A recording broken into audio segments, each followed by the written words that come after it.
Facebook মেসেঞ্জারে internet সমস্যা কিভাবে সমাধান করবেন? আসসালামু আলাইকুম বন্ধুরা। অনেক সময় দেখা যায় আমাদের মোবাইলে পর্যাপ্ত পরিমাণে ইন্টারনেট থাকা সত্ত্বেও আমাদের ফেসবুক অ্যাপটি ওপেন হয় না।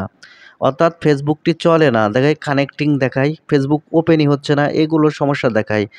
ঠিক আপনার যদি ফেসবুকের এই সকল সমস্যা থেকে থাকে কিভাবে সমাধান করবেন এই ভিডিওটি থেকে আপনারা জানতে পারবেন।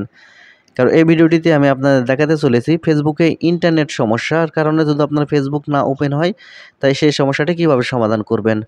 তো মূল ভিডিওতে যাওয়ার আগে ছোট্ট একটা রিকোয়েস্ট করব, ভিডিওটিতে একটি লাইক দিয়ে ভিডিওটি শেয়ার করে আপনার ফেসবুক টাইমলাইনে রেখে দেবেন। তাই আপনার ফেসবুকের এই ইন্টারনেট সমস্যার সমাধান করার জন্য সর্বপ্রথম আপনার সেটিংস ওপেন করে নেওয়ার পর এখান থেকে নেটওয়ার্ক অ্যান্ড ইন্টারনেট সেটিংস এটা ওপেন করে নেবেন।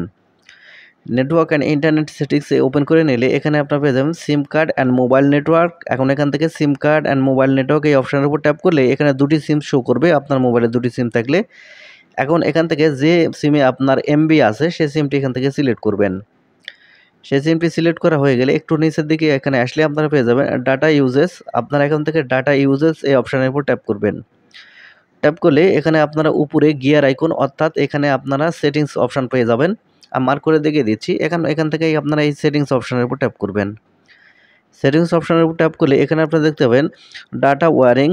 এখানে আপনার 2 জিবি বা 1 জিবি 1 MB যেটাই করা থাক, এখানে আপনার যেই লিমিটটি যদি শেষ হয়ে যায় তাহলে কিন্তু আপনার ওই ফেসবুকটি আর ওপেন হবে না ও এরকম সমস্যা কিন্তু দেখা দেয়। সেই ক্ষেত্রে আপনারা যে কাজটি করতে পারেন এখান থেকে 3 জিবি 4 জিবি বা আপনারা একটা কাজ করতে পারেন আনলিমিটেড যেটা আছে আনলিমিটেড এখান থেকে আপনারা সিলেক্ট করতে পারেন। তারপরে এখান থেকে আনলিমিটেড বা 2 জিবি বা 3 জিবি সিলেক্ট করা হয়ে গেলে এখান থেকে আপনারা ব্যাক বাটনে ক্লিক করে চলে আসবেন। ব্যাক বাটনে ক্লিক করে আসার পরে এখান থেকে আপনার সেটিংসের মধ্যে অ্যাপ অ্যান্ড নোটিফিকেশনটি খুঁজে বের করবেন। আপনার মোবাইলে যদি অ্যাপ ম্যানেজমেন্ট এই অপশানটি থেকে থাকে তাহলে আপনারা অ্যাপ ম্যানেজমেন্ট এই অপশানের উপর ট্যাপ করবেন। ট্যাপ করলে এখানে আপনারা দেখতে পাবেন সি অল অ্যাপস এই অপশান। আপনারা এখন এখান থেকে সি অল অ্যাপস এই অপশানের উপর ট্যাপ করবেন। ট্যাপ করলে আপনার মোবাইলে যতগুলো অ্যাপ আছে সবগুলো চলে আসবে। এখান থেকে আপনারা ফেসবুক অ্যাপটি খুঁজে বের করবেন। ফেসবুক অ্যাপটি খুঁজে বের করার পর ফেসবুক অ্যাপের উপর ক্লিক করবেন। ফেসবুক অ্যাপের উপর ক্লিক করলে একটু নিচের দিকে আসবেন। একটু নিচের দিকে আসলে এখানে আপনারা পেয়ে যাবেন স্টোর অ্যান্ড ক্যাশ নামের অপশান।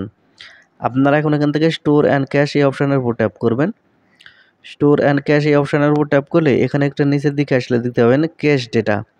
আপনারা এখান থেকেই আপনাদের ফেসবুকের এই ক্যাশ ডেটাটি ক্লিয়ার করতে হবে। কারণ ক্যাশ ডেটার কারণে অনেক সময় দেখা যায় ফেসবুক ওপেন হয় না। সেজন্য এখানে দেখতে পাবেন ক্লিয়ার ক্যাশ। আপনারা এই ক্লিয়ার ক্যাশের উপর ক্লিক করলে আপনার ফেসবুকের ক্লিয়ার ক্যাশ হয়ে যাবে। তাই এখন এখানে বাম পাশে আপনারা লক্ষ্য করে দেখতে পাবেন ক্লিয়ার স্টোরেজ। এই ক্লিয়ার স্টোরেজ যদি আপনি করেন তাহলে আপনার ফেসবুকের পাসওয়ার্ড যদি আপনি ভুলে যেয়ে থাকেন তাহলে কিন্তু আপনার সমস্যা। এজন্য আপনারা এখান থেকে ক্লিয়ার স্টোরেজ করবেন না। শুধুমাত্র এখান থেকে ক্লিয়ার ডেটা করবেন তাহলে আপনাদের সমস্যার সমাধান হয়ে যাবে।